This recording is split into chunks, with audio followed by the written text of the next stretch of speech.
Rádio Rio de Janeiro, a emissora da Fraternidade, passa a apresentar Luz na Penumbra, programa que leva ao seu coração a mensagem da doutrina espírita.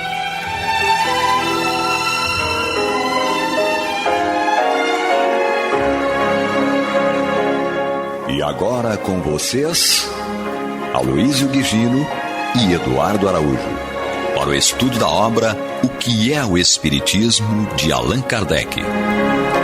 Nosso abraço, amigos ouvintes da Rádio Rio de Janeiro, emissora da Fraternidade. Estamos mais uma vez aqui, essa trinca dinâmica, eu, Aloísio, com Eduardo Araújo, e ela, Maria de Fátima Miranda. E vamos dando prosseguimento a essa nossa conversa a respeito dessa obra. Nós estamos no capítulo 2º do livro O que é o Espiritismo, de Allan Kardec, capítulo 2º, que tem o título Noções Elementares do Espiritismo, e nós estamos no tópico Escolhos da Mediunidade, isto é, dificuldades, obstáculos da mediunidade.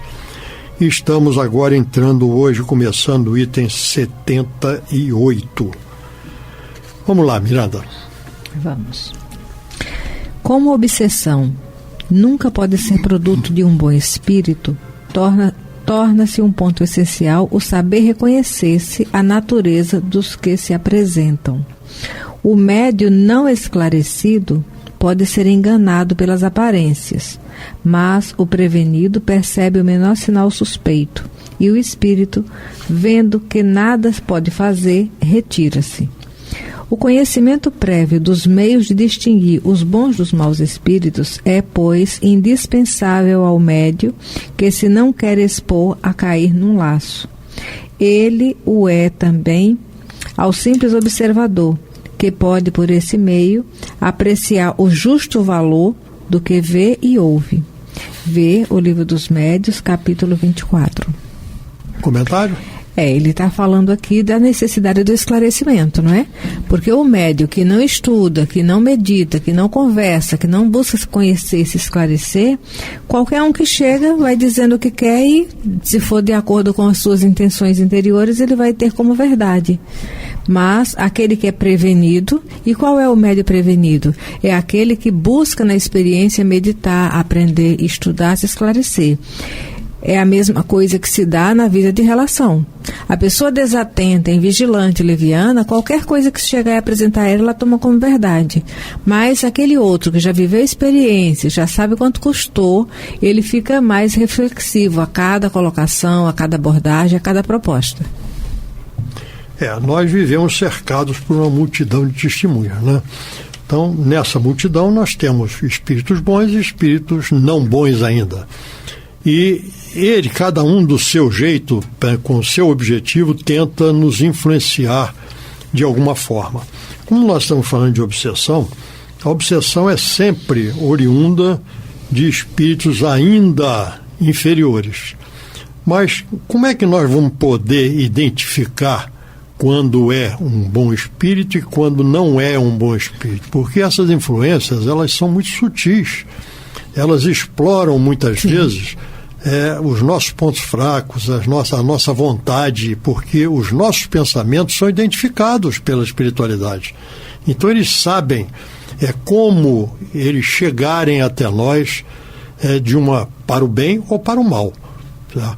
Então nós temos que ter conosco algum meio de identificarmos quando esses espíritos são espíritos bons e quando não são espíritos bons. E esse meio, ele só chega para nós através do estudo, do conhecimento, da orientação que essa prática irá trazer e proporcionar a cada um de nós. Então, é esse conhecimento que faz com que nós possamos identificar, certo?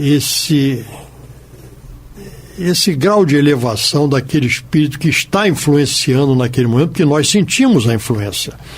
E você citou aqui no final, e aqui no nosso livro, nós temos uma chamada para o Livro dos Médiuns, no capítulo 24, que trata exatamente da identidade dos espíritos, certo? E no capítulo 23 ele trata da obsessão, que é a influência dos espíritos ainda inferiores. Então, isso é o que nós temos que buscar, é essa capacidade de nós identificarmos os bons espíritos dos maus espíritos, porque influências sentimos sempre, estamos sempre sujeitos a ela, mas nós temos que ter a capacidade do discernimento, da escolha, de atendermos ou não, de identificarmos ou não as boas influências das más influências. Isso é fundamental. E é por isso que Jesus, dentro daquilo que nós aprendemos no Evangelho, nos diz: espíritas, amai-vos. Este é o primeiro ensinamento. Instruí-vos. Esse é o segundo. Então, nós temos que seguir essa orientação de procurar, com certeza, amar ao próximo como a nós mesmos e a Deus sobre todas as coisas, e nós temos que nos instruir, isto é, ampliarmos o nosso conhecimento como uma grande ferramenta para a nossa, vou dizer, sobrevivência no bem. Esse é um ponto que é fundamental e que o Espiritismo bate muito nessa mesma tecla, chamando a atenção da importância disso para cada um e para todos nós. E com isso nós encerramos esse tópico das dificuldades dos escolhos da mediunidade. E vamos tratar dos médiuns, nesse tópico que fala das qualidades dos médiuns. E é o item 79, que é o próximo que nós vamos tratar aqui. A faculdade mediúnica é uma propriedade do organismo e não depende das qualidades morais do médium. Ela se nos mostra desenvolvida tanto nos mais dignos como nos mais indignos. Não se dá, porém, o mesmo com a preferência que os espíritos bons dão ao médium. Então, tem muita coisa aí, né? Tem. É a base, item pequeno, curto, a base de tudo. Para lidar com certa caixa de espírito se faz necessário jejum e oração. Não é? Então, quando ele diz que a faculdade é uma propriedade do organismo, porque para que alguém seja um médium aqui, enquanto encarnado, ele tem que, já antes de reencarnar, haver um planejamento e toda uma preparação orgânica via perispírito para que essa mediunidade aconteça ostensivamente de uma forma, não é, identificável no mundo físico. Mas ele pode ter moral ou não. É a mesma coisa que se dá com o dinheiro. O dinheiro é uma ferramenta material para a nossa relação social na conquista de valores, não é? E a administração de propriedades, mas o dinheiro, ele é neutro. Agora, o uso que cada um vai dar vai falar de quem usa. Quem pega aquele valor para usá-lo de uma forma leviana e discriminada está expressando aquilo que carrega. Então aqui esse ponto aí é fundamental, né? Porque a mediunidade, eu não sou médium porque eu resolvi ser médium.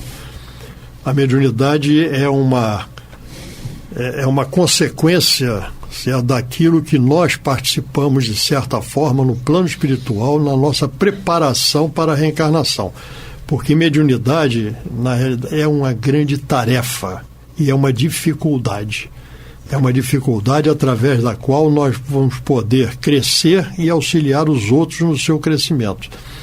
Mas a mediunidade, ela traz em si uma série de características e dificuldades que nós temos que considerar.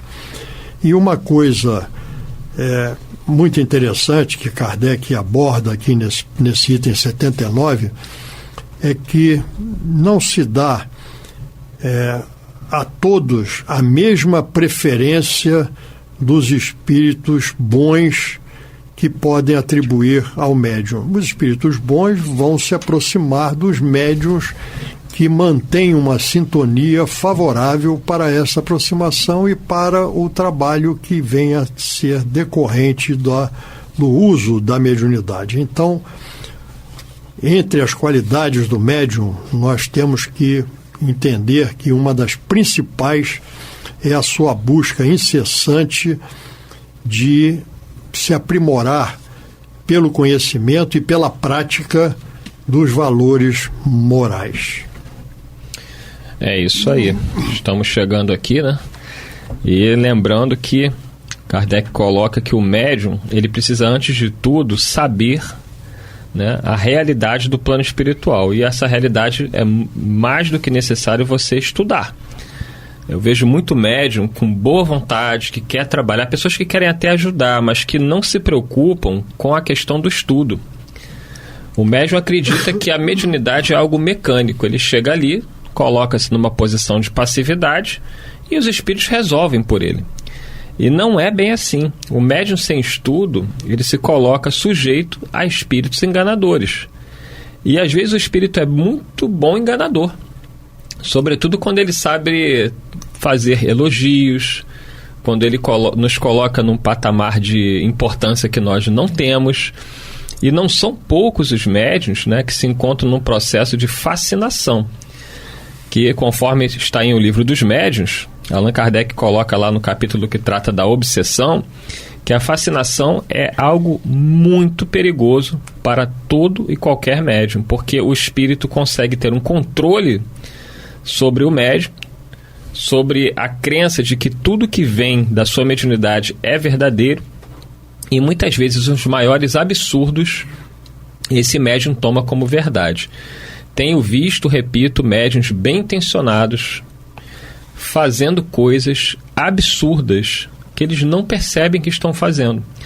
Médiuns que dão orientações a pessoas que lhes procuram, as orientações mais fora de um contexto de racionalidade, deixa a pessoa que vai buscar ajuda completamente desorientada e muitas vezes pode deixar esta pessoa completamente vulnerável emocionalmente, dependendo do que nós falarmos. O médium tem que ter muito equilíbrio sobre o que ele fala. Nem tudo que ele vê, nem tudo que ele sente, ele pode sair falando sem ter um discernimento do impacto emocional que aquilo terá sobre outra pessoa. Então isso é grave. E se ele tiver sendo enganado por espíritos que queiram prejudicar a pessoa, e ele não vai perceber. Ele vai tomar aquela intuição como verdadeira e vai falar de forma despreocupada. E isso que eu estou aqui dizendo é algo que eu vejo todos os dias. Não é na casa espírita A, B, C, D ou E. São em todas. Porque isso é uma questão de todo médium, de qualquer casa espírita ou até mesmo de uma outra denominação religiosa. O médium nunca pode receber uma intuição sem avaliá-la, sem o critério do bom senso. E para que isso aconteça, ele tem que ter estudo. Se ele não tiver conteúdo doutrinário, se ele não estudar a mediunidade, se ele não estudar o evangelho, ele vai aceitar passivamente tudo que chega do plano espiritual, sobretudo quando é através dele mesmo. Isso daí, Eduardo, nos leva a corroborar o que nós acabamos de falar, né? Uma das maiores necessidades do médium é o seu aprimoramento moral, tá? Porque nós temos que ver também que pelo conhecimento, como nós vamos nos apresentar para a prática da mediunidade. Eu sugeria que nós pudéssemos ler em particular, logicamente, o capítulo 9 do livro No Mundo Maior, que trata exatamente da mediunidade e como os médiuns se apresentam num trabalho mediúnico, proporcionando ou apresentando-se à espiritualidade como a possibilidade de serem ferramentas para as comunicações, para o trabalho que vai ali se realizar. Nós podemos, com a maior boa vontade, como o Eduardo lembrou aqui, nos apresentarmos, mas estarmos com o pensamento voltado para outras coisas, o que praticamente dificulta ou até impedem certo trabalho da espiritualidade. Então vamos entender isto, aqueles que têm essa tarefa, porque a mediunidade é uma tarefa, tá? Não é nenhum bônus, não é nada disso não. Pelo contrário, é uma tarefa difícil que vai exigir do médium, para o bom desempenho, uma dedicação, uma vontade, uma perseverança em melhorar-se. Maria de Fátima Miranda. Aqui nos lembramos de Jesus. Olhai, vigiai e orai, não é? Para que o médium tenha essa sobriedade no falar, ele tem que ter a sobriedade na escuta. Que escutando ele já começa a fazer o discernimento e a triagem, tanto o encarnado e, consequentemente, o desencarnado, o sofredor e o benfeitor que vai estar assistindo ali para uma orientação. No livro Boa Nova, você costuma citar essa passagem de Pedro, quando Pedro fala algo, né? Acho que Jesus tinha perguntado, quem dizem que eu sou? E aí uns diziam que era Jeremias, outros diziam que era Elias. Aí Pedro fala, tu és o Cristo, filho do Deus vivo. E aí Jesus diz para ele assim, bem-aventurado és, Simão, porque não foi a carne nem o sangue que te revelaram isso, mas meu Pai que está nos céus. Passa-se o tempo e Jesus está ali próximo da sua prisão, e ele começa a alertar os discípulos de tudo que iria acontecer a ele. E Pedro, naquele momento, começa a dizer, não, Senhor, isso não pode acontecer, nós não permitiremos. E aí Jesus fala assim, afasta-se de mim, Satanás, porque me tentas. E aí Pedro fica muito magoado, fica triste, porque num segundo Jesus tinha dito para ele que não foi nem a carne nem o sangue que tinham revelado, mas o Pai que está nos céus através da boca dele. E pouco tempo depois, Pedro, tentando defender Jesus, dizer que não permitiria que nenhum mal lhe acontecesse, que ele não tinha que se entregar daquela forma, Jesus diz, afasta-se de mim, Satanás. Então, mostrando que, sob Pedro, o apóstolo Pedro, em determinado momento, ele foi inspirado por Deus. E naquele outro momento, por uma questão humana, né, por uma questão dele de querer proteger o Cristo, ele acabou servindo ali a um espírito das trevas que queria de alguma forma dificultar aquilo que já estava programado com Jesus.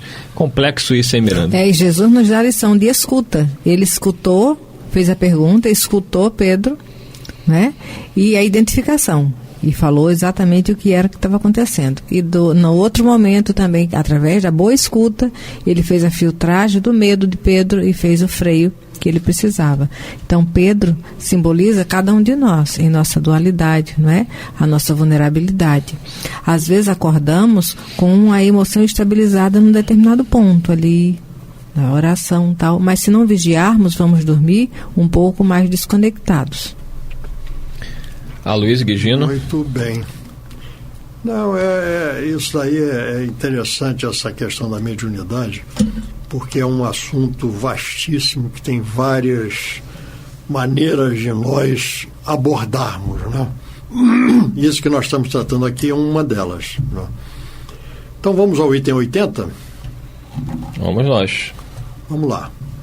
Os espíritos bons se comunicam mais ou menos de boa vontade por esse ou aquele médium, segundo a simpatia que lhe votam. A boa ou má qualidade de um médium não deve ser julgado pela facilidade com que ele obtém comunicações, mas por sua aptidão em recebê-las boas e em não ser ludibriado pelos espíritos levianos e enganadores. Esse item aqui é muito interessante também, como todos os outros, é que, na realidade, para que o espírito comunicante se utilize daquele médium que ele está, tem que haver uma sintonia entre eles, porque sem isso não irá ocorrer uma boa manifestação. Quando eu digo uma boa manifestação, uma manifestação em que ali esteja a fidelidade com relação àquilo que o espírito comunicante está transmitindo ao médium. Certo? Vamos lembrar sempre que em toda comunicação mediúnica está presente o animismo. O que é o animismo? É a participação da ânima, da alma, do espírito do médium. Certo? Então, se esse espírito do médium não for um espírito já esclarecido, um espírito já com conhecimento, um espírito que tem um discernimento para não ser ludibriado, como está aqui, lembra Kardec, pelos espíritos levianos e enganadores, esse médium ele será uma ferramenta para qualquer espírito. Então isto é mais uma necessidade que o médium apresenta como necessidade, do seu preparo moral para que sirva de ferramenta, de intermediário aos bons espíritos nas suas comunicações e no esclarecimento para nós outros que estamos ali para recebermos esses esclarecimentos, essas colocações que nos vêm dos bons espíritos. Se ele for uma ferramenta para qualquer espírito, um intermediário para qualquer espírito, dali poderá vir coisa boa ou coisa ruim. O que ele coloca aqui é muito importante nesse item 80, que a gente confunde muito isso. Ele diz aqui no segundo parágrafo do item 80, a boa ou má qualidade de um médium não deve ser julgada pela facilidade com que ele obtém comunicações. Tá? Porque tem médiuns que têm uma facilidade muito grande. Você vê que há uma sintonia ali entre ele e aquele espírito comunicante muito forte. Porém, isso não é o mais importante, né? O médium pode ter uma mediunidade assim, excelente, uma facilidade em dar a comunicação, mas isso não quer dizer que a gente deva confiar cegamente nesse médium por este fato. Kardec complementa dizendo que o fato de obter, né, com facilidade uma comunicação, mas sim o importante é a aptidão em reconhecê-las boas e em não ser ludibriado pelos espíritos levianos e enganadores. Eu tenho algumas pessoas que às vezes me procuram e falam assim, eu fui num lugar me consultar com um médium muito bom, ele falou um monte de coisa da minha vida, e isso já impressiona a pessoa, né? Porque quando você vai num médium, uma cartomante, seja no que for, e realmente essa pessoa tem a mediunidade ostensiva, ela pode efetivamente falar coisas muito pertinentes em relação à nossa vida, pode acertar fatos que ela não tinha como saber, o que comprova a mediunidade dela, o que comprova o fenômeno mediúnico. Porém, o importante não é isso. Eu sempre pergunto, tá bom, ela falou tudo da tua vida, acertou tudo bonitinho, mas o que ela disse? O que o espírito falou? Porque eu não estou interessado se ela acertou ou se ela deixou de acertar. Se você é casada, se você tem filho, se você está com problema no emprego. Isso não é importante. Isso te deixou admirado, por quê? É como se a pessoa fosse uma adivinha. E acertou, sabe tudo sobre mim. Tá, mas o que ela disse? Qual foi a recomendação? O que o espírito que estava através dela falou? Porque o conteúdo é o que é importante. Porque aí a gente vai saber se as informações que chegaram são oriundas de um espírito bom ou de um mau espírito. Porque o mau espírito também pode falar muitas coisas certas, né, Miranda? Não tenha dúvida, né? A objetividade, né? Mas eu sempre que a gente conversa sobre a influência dos espíritos e a mediunidade, nós nos lembramos da vida cotidiana, porque o médium não passa a ser um excelente médium na hora só que ele está mediunizado. O médium ele passa a ser um instrumento do bem a partir do momento que ele aprende a refletir a própria vida, que é a responsabilidade dele, fazendo escolhas ajustadas na proposta do bem. Então, isso é importante ver. Agora, a facilidade de comunicar, a influência, todos nós sofremos e influenciamos. Aqueles que trazem mediunidade fica mais gritante, né? Mas o produto final disso tudo, vai levar aonde? Qual o objetivo? Dos bons espíritos, nós devemos esperar orientações, esclarecimentos para o bem. Bom, e com isso nós encerramos e marcamos um próximo encontro na próxima semana, se Deus quiser, e Ele há de querer. Muita paz. Que assim seja, muita paz a todos. Você está ouvindo o programa Luz na Penumbra.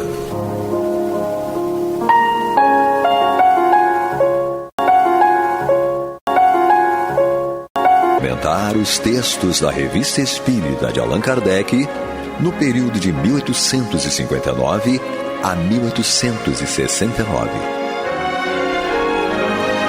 Muito bem, prezados ouvintes da Rádio Rio de Janeiro, a emissora da Fraternidade, estamos de volta com mais um Luz na Penumbra, o programa mais antigo da Rádio Rio de Janeiro, né? Programa que tem por objetivo trazer comentários das obras codificadas por Allan Kardec, dentre elas a Revista Espírita, ao qual Bill Fabiano Cordeiro e Renato Souza estamos aqui, né, comentando, estudando junto com vocês, procurando trazer ao nível daquilo que a gente já consegue compreender, entender e passar de esclarecimento, né, Bill?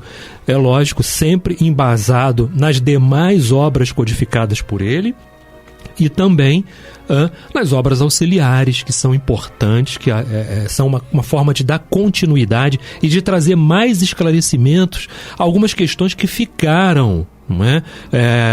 Por algum motivo carentes, soltas e carentes de um esclarecimento maior. Não por culpa dos espíritos, mas pela nossa pequenez, né, de alcance, né? Pela nossa necessidade, né? Pela nossa necessidade. E lembrando, guardando sempre, né, a informação de que nem tudo poderia nos ser revelado naquele momento. Muitas situações deveriam ser nos reveladas e deverão nos ser reveladas à medida em que a gente vai amadurecendo e que a gente vai podendo assimilar. Né? Sem dúvida, é bom você falar sobre isso, é bom a gente esclarecer também que nem tudo aqui que a gente vai falar pode bater, né, com o que vocês acham, que às vezes as nossas interpretações podem até ser errôneas, mas é importante que vocês também compreendam o nosso nível, né, Renato, de crescimento e de entendimento.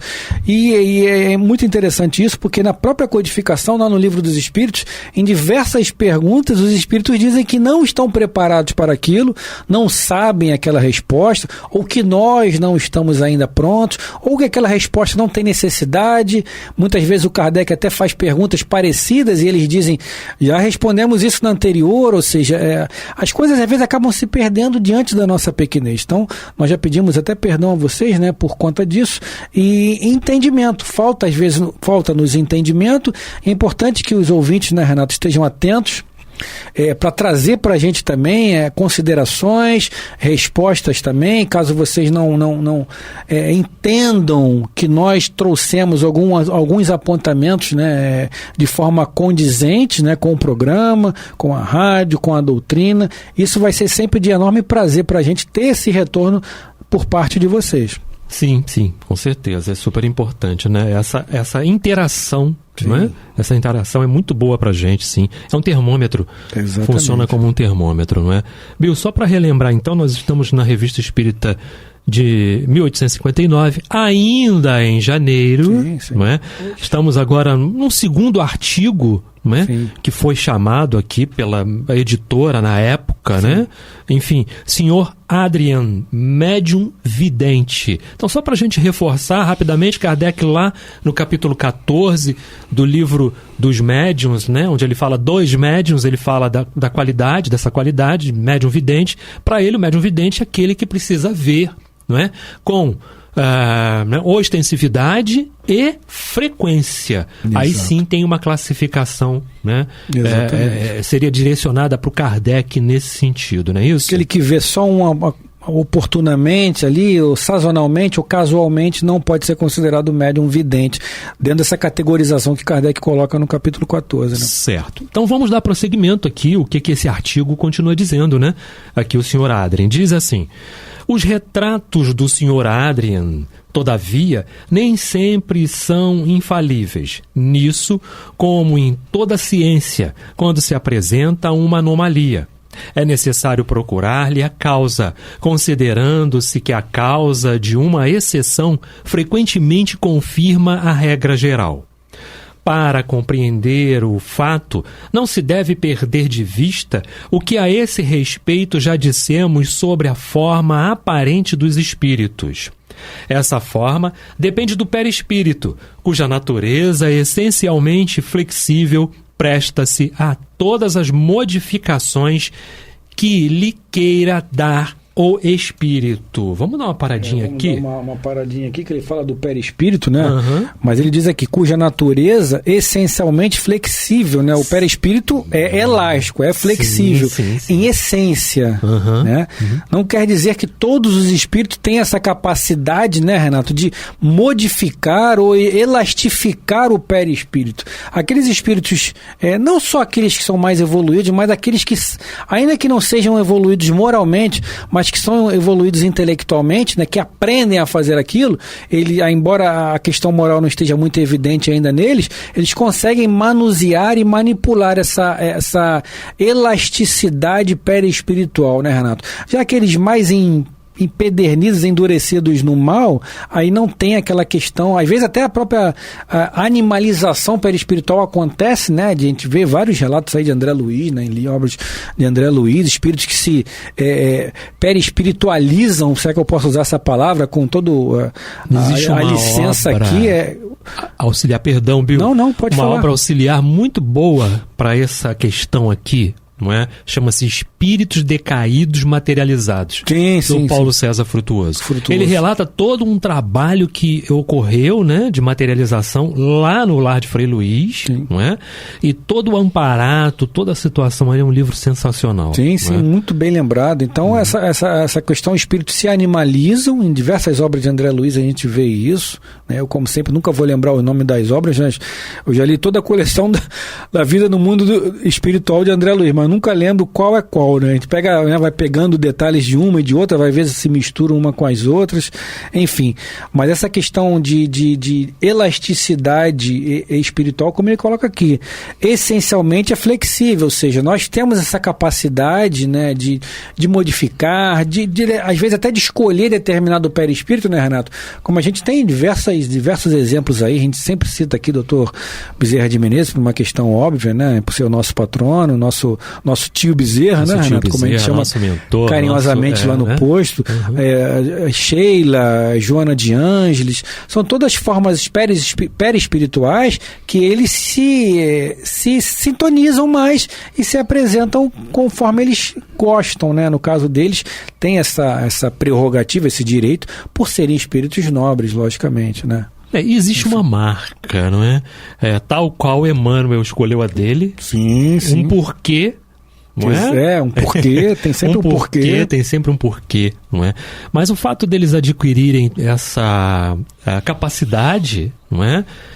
Foi o que você citou muito bem, vai da evolução, vai, né, do nível em que eles se encontram, não é verdade? Sim. E o Emmanuel tem aquela forma, quando o Chico perguntou, ele disse, você lembra de há 2000 anos? Não é? Então, foi ali justamente que mais me marcou. Em a época em que eu precisava realmente, né, trabalhar hoje, não é? Num propósito de discipulado, exatamente, não é? Ao qual naquele momento, ou pelo menos em grande parte daquele momento, não é? Eu não quis. Né? Eu não quis, eu neguei. Como Públio Lentulus, né? Como Públio Lentulus, eu neguei.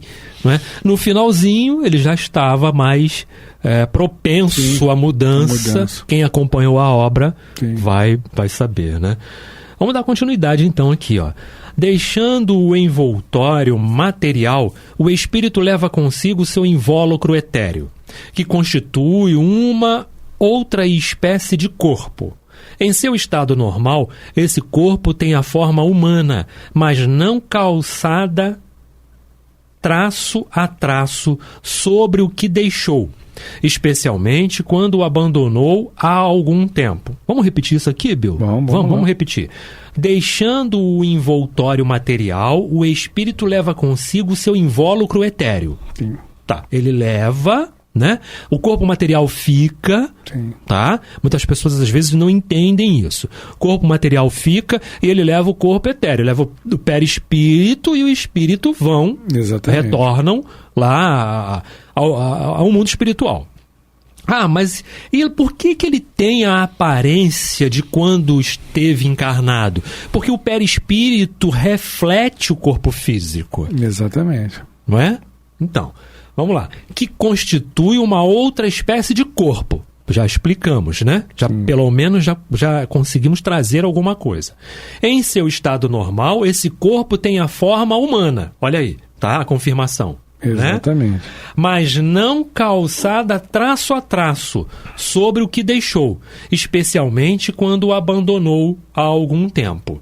O que existe... Não é aquela cópia exata, né? Não. E às vezes a gente tem a impressão, porque quando a gente disse vi um espírito, vimos o perispírito. Exatamente. Não é? Vimos o perispírito. Espírito porque você não vai ver, né? O espírito você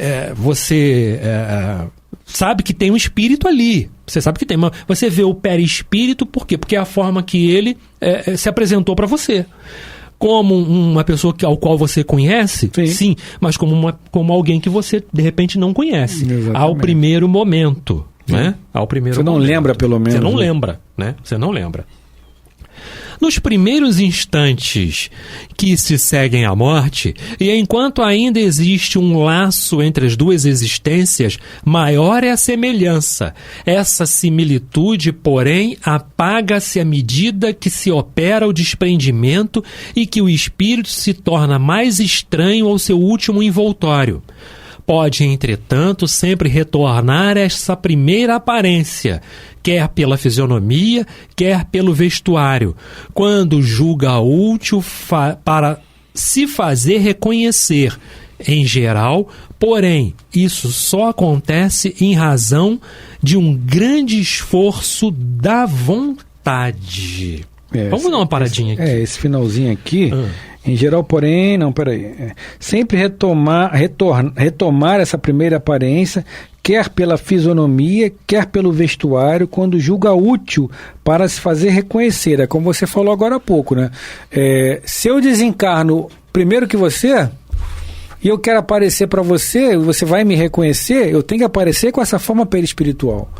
Se eu eu quero aparecer pro Renato numa forma perispiritual que eu tive há 2, 3 vidas passadas, você não vai me reconhecer, pô. Não tem como. Pelo menos não no estado de vigília, né? Acordado. Você pode reconhecer através de um desdobramento, através de um sonho, um sono, enfim, tudo bem. Mas em estado de vigília acordado, você só vai me reconhecer se eu me apresentar com essa roupagem perispiritual. Então é isso que está sendo colocado aqui. Conforme a vontade, a necessidade e a forma com que você reconhecerá aquele espírito. A gente já citou aqui várias vezes André Bezerra de Menezes, André Luiz, Joana de Ângeles, Irmã Sheila e tantos outros espíritos, o Emmanuel, que você citou bem aí, como Públio Lentulus, né? A gente conhece ele porque ele a forma como ele se apresentou, né? Senão a gente não teria conhecimento ou até aquela crença, né, Renato? Porque os espíritos se apresentam para a gente para dar comunicação, normalmente, né? Dar comunicação. E para dar veracidade a essa comunicação, tem que haver uma sinergia, né? Uma sintonia entre eu e ele. E se eu não conheço o espírito, ou não lembro dele, não vai haver essa conexão total, né, Renata? Plena. Então, para haver uma conexão plena, eu preciso reconhecer aquele espírito. Né? Eu preciso reconhecer que é Bezerra, ou que é fulano, ou que é cicrano. Mas enfim. Bacana, sim, bacana isso tudo que você está colocando. Bom, estamos no programa Luz na Penumbra, meus irmãos. Aqui eu, né, Renato Souza e Bill Fabiano. Dessa vez eu troquei. Exatamente. Dessa vez eu troquei. A gente está estudando com vocês a Revista Espírita de 1859, tá? Continuando então com o nosso... Estamos em janeiro ainda, Estamos em janeiro ainda, né? Eu estava com um pouquinho de pressa para fevereiro, mas não, nós estamos em janeiro.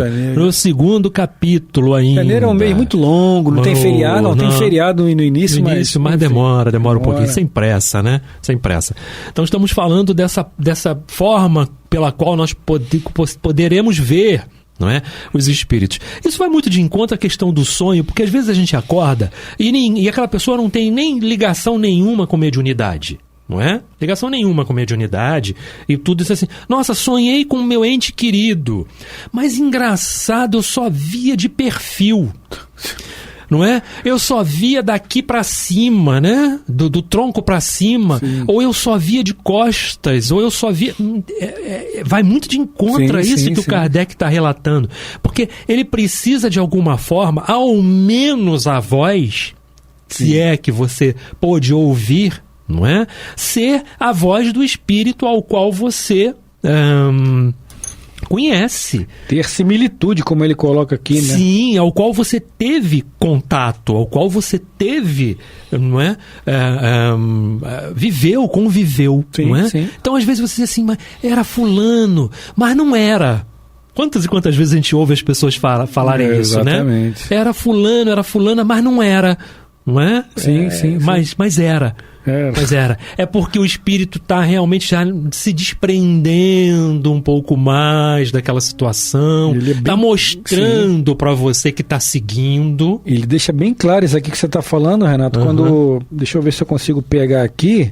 Nos primeiros instantes que se cheguem à morte, e enquanto ainda existe um laço entre as duas existências, maior é a semelhança. Então, quanto menos tempo ele tem de desencarnado, mais semelhança ele vai ter com aquele perispírito. Conforme vai avançando, né, no tempo de desencarne, ele vai perdendo aquela similitude com aquela última encarnação, no caso, né? É justamente isso que você está falando aí, pô. Sim. Vamos dar continuidade para depois a gente trazer mais alguns comentários a respeito disso aqui, tá? Então, para terminar esse parágrafo, ele diz assim: nada, pois, há de surpreendente que, em certos casos, a semelhança peque por alguns detalhes. Bastam os traços principais. Igualmente, no médium, essa investigação não é feita sem certo esforço, que se torna penoso quando muito repetido. Suas visões ordinárias não lhe custam nenhuma fadiga, desde que se apega senão às generalidades. O mesmo ocorre quando vemos uma multidão. Enxergamos tudo. Todos os indivíduos se destacam aos nossos olhos, com seus traços distintos, sem que nenhum deles impressionante bastante a ponto de os podermos descrever. Para precisá-los, é necessário concentrar nossa atenção nos instintos, né, nos íntimos detalhes que queremos analisar, com a diferença de que, nas circunstâncias ordinárias, olhos se voltam sobre uma forma material, invariável, enquanto na vidência eles repousam sobre uma forma essencialmente móvel, que um simples efeito da vontade pode modificar. Aqui tem a questão da locomoção dos espíritos, né? Que a gente sabe da questão de volitar, não é? Muitos no início ainda não conseguem fazê-lo.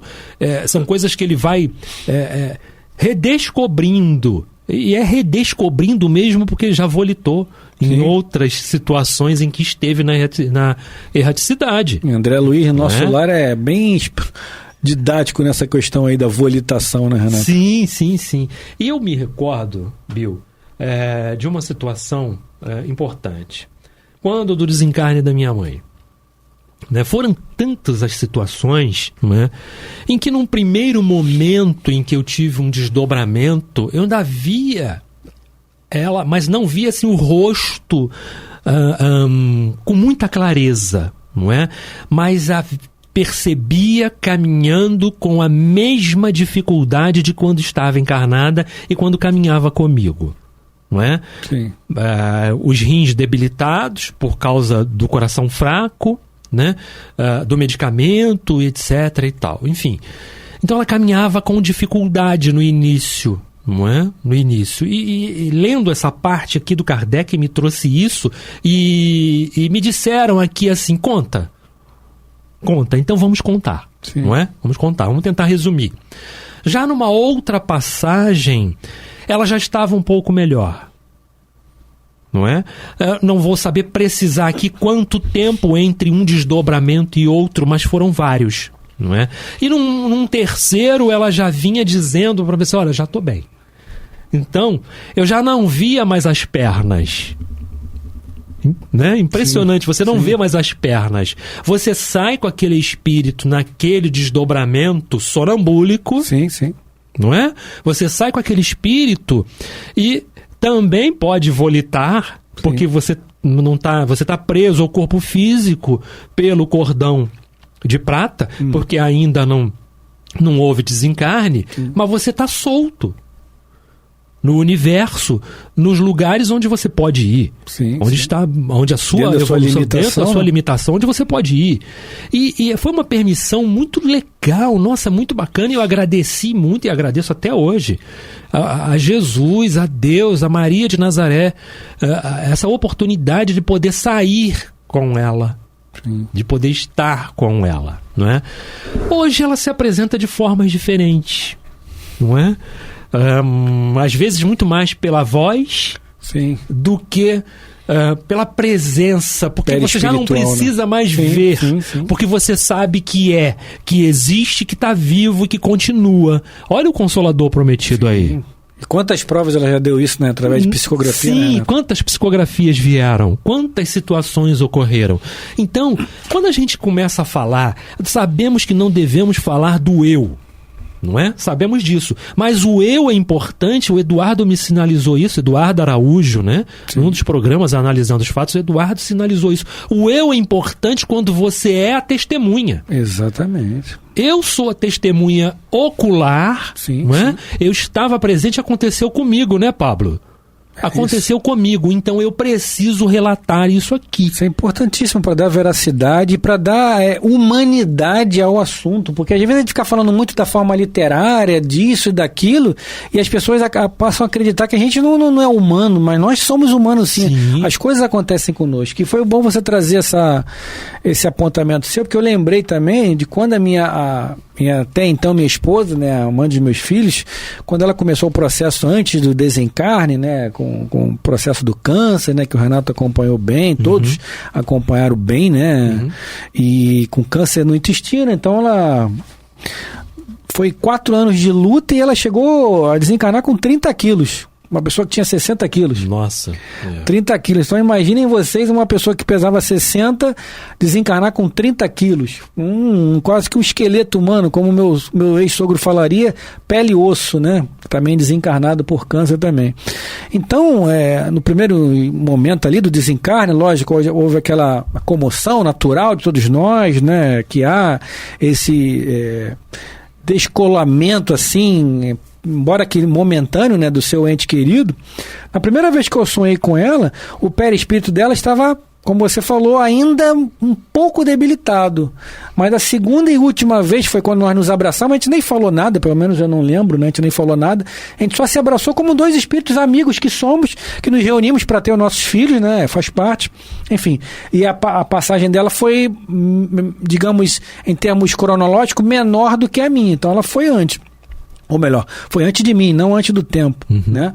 E quando eu encontrei com ela em desdobramento no segundo sonho, o perispírito dela já estava íntegro. Ou seja, entre aspas, com 60 quilos, né?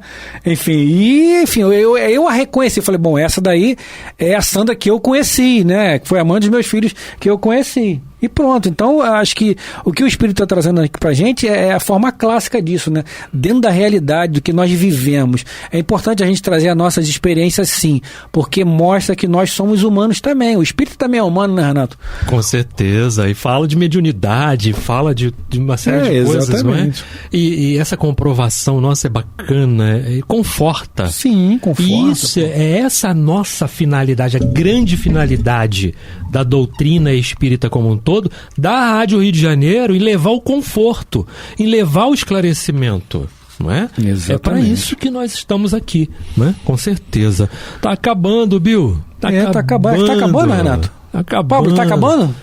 Acabou. Acabou, não tá acabando, não. Acabou. Acabou. Então é isso, pessoal. Acabou. Até a próxima semana. Um beijo no coração de todos. Renato, muito obrigado, meu parceiro. Estamos juntos sempre. Estaremos juntos sempre, né? Até o próximo programa. Muita paz, muita luz a todos.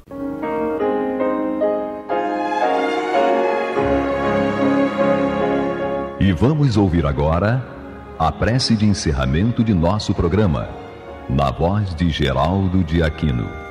Jesus, dá-nos coragem para a luta, piedade para os insultos e misericórdia para as injustiças e ingratidões.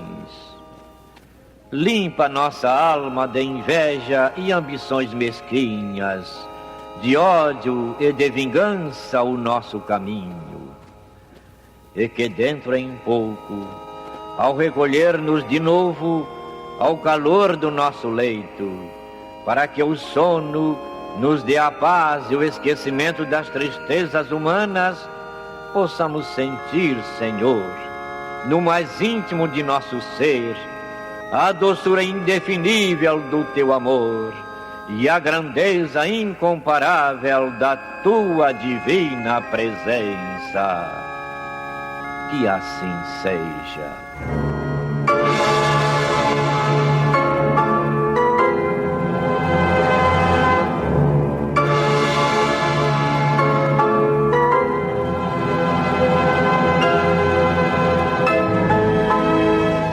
Acabamos de apresentar o programa Luz na Penumbra, que voltará a ser apresentado na próxima segunda-feira, às 21 horas, nesta emissora.